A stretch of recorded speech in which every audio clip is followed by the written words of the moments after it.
Identity theft is not a joke, Jim. Millions of families suffer every year. Identity theft is not a joke, Jim. Millions of families suffer every year. Identity theft is not a joke, Jim. Millions of families suffer every year. Rainn Wilson, Tufts University dropout, star of hit sitcom The Office. What are you doing? I'm memorizing my lines for this week's episode of The Office, Tony Monaco, current but fleeting president of Tufts University. Oh, okay. Why are you reading them over and over again? If I say them a bunch, I remember them.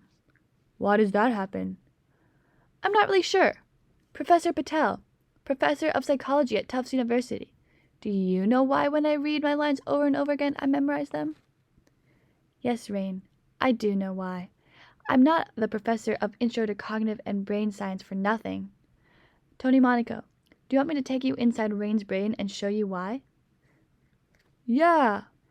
But wait, I need my pet elephant, Jumbo the elephant, mascot of Tufts University.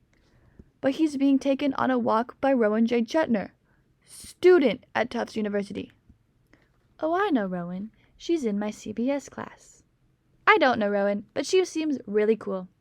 Yeah, she is. Oh, look, here she comes now. Hey, guys, what'd I miss? Oh, good, you're back. Professor Patel is about to take us inside Rainn's brain to teach us about how Rainn memorizes his lines by reading them again and again. Oh, sounds like fun! I can help explain too! Come on, Jumbo, Tony, and Rowan. Let's get in the magic Jumbo bus. Rainn, keep reading your lines so we can see what's happening in your brain. Okay. Magic Jumbo bus, I summon you. Yay! Woo! Scobos! Oh, Rowan, how was Jumbo's poop on the walk today? Oh, he had massive explosive diarrhea, probably from the Tufstonia food. Ignoring that comment. The first thing we need to do now is to understand how Rainn actually knows what he's reading. So, first off, we should go into an eyeball.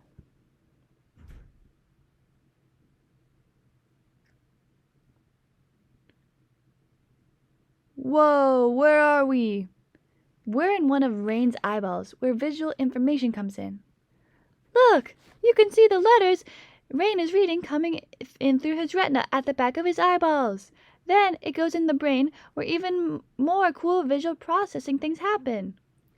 What happens to the letters in the brain? Well, word processing is very complicated. I like to think of it like this. Imagine you are at Dewick McPhee Dining Hall at Tufts University. So he's gonna have explosive diarrhea too? Again, ignoring that comment. You know how Dewick has different stations, like an allergy station, a hot food station, and a salad bar? Yeah. Well, I like to think of each section in the brain involved in reading as different sections of a meal, and each has a purpose. For example, Rowan, when you go to Dewick, oh, I rarely go to Dewick, I always go to Fresh at Carmichael Dining Hall. In my opinion, Carm has much better food and doesn't give me as much explosive diarrhea. Once more, ignoring that comment, let's just say you went to Dewick. You would want to go to each station to get different parts of your meal. Yes, a well-balanced, nourishing meal is key to living a healthy lifestyle. Right. So, a key to being able to read is having different parts of the brain responsible for different aspects of reading. What are some examples? Well, parts of the occipital lobe are responsible for recognizing single letters and letter patterns, while the temporal lobes are in charge of morphemes and word recognition, and the interaction of temporal and frontal regions is in control of sentence structure. Exactly. And just like how you fill up your plate with food from all stations, the hippocampus helps integrate information from all these stations. The hippocampus consolidates the information about the words Rainn is reading in from all stations, and because Rainn reads them over and over, he's able to memorize them. But how does he memorize the lines? Let's go to the hippocampus to see what's going on in there. Whoa, what are these? These are neurons firing at the synapses. Let's talk about what that means. What is a synapse? Synapses are like little junctions in the brain that transmit neurotransmitter, chemical messengers that relay messages between neurons. There is a presynaptic neuron axon terminal, which is where the neurotransmitters leave. There is also a postsynaptic neuron axon terminal, which is where the neurotransmitters enter. When neurotransmitters leave the presynaptic neuron before entering the postsynaptic neuron, they are in something called the synaptic cleft.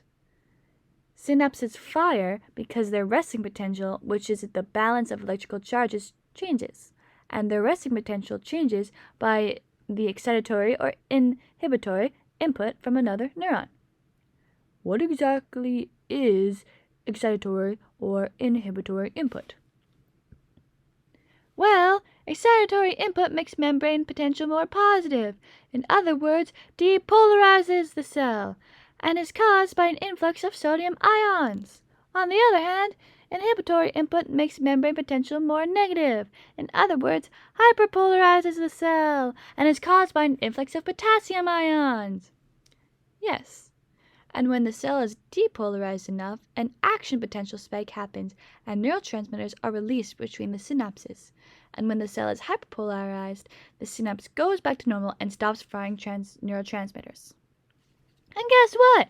Because axons are all lined up close to each other, when one neuron fires, it sets off another neuron firing, which sets off another neuron firing, and it keeps going.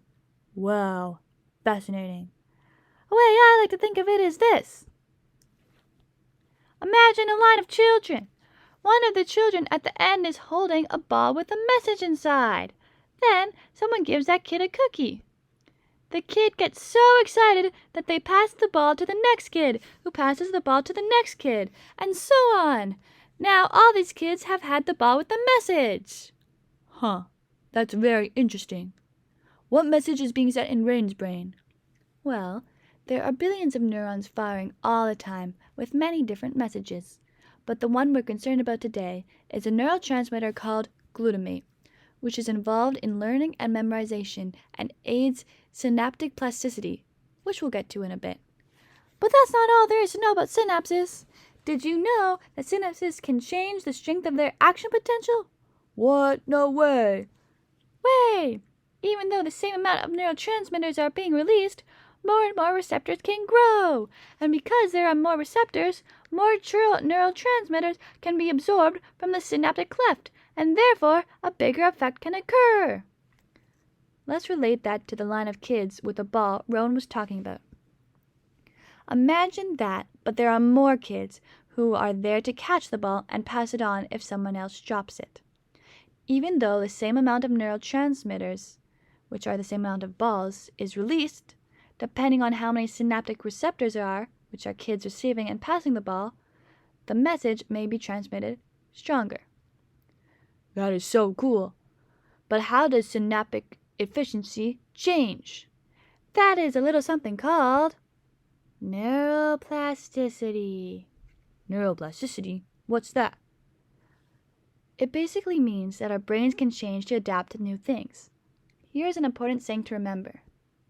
Cells that fire together, wire together. Cells that fire together, wire together. Huh. Care to elaborate? Absolutely! If a presynaptic neuron fires consistently 20 milliseconds before its corresponding postsynaptic neuron fires, long-term potentiation happens, which means the communication between neurons strengthens. Contrastingly, if a presynaptic neuron fires consistently soon after its corresponding neuron fires, long-term depression happens, which means the communication between neurons weakens. Okay. Is long-term potentiation happening in Rain? Yes. Rain is reading his lines over and over again, so the neurons that fire because of this activity fire over and over again. This strengthens the synaptic connection, growing new synapses and therefore cementing the lines into his memory. Oh, so that's why when Rain memorizes his lines by reading them a bunch. Exactly! What Rain is doing is an example of experience-dependent plasticity, creating new and stronger connections between synapses based on unique experiences, like memorizing these lines. This makes the lines stick in his head because the synapses used to read them have been activated over and over again. Wow, that's crazy. Almost as crazy as the time I had explosive diarrhea in the Duick bathrooms. Hashtag calm for life. Yet again, ignoring that comment. Let's go back to check up on Rain and tell him what we've learned.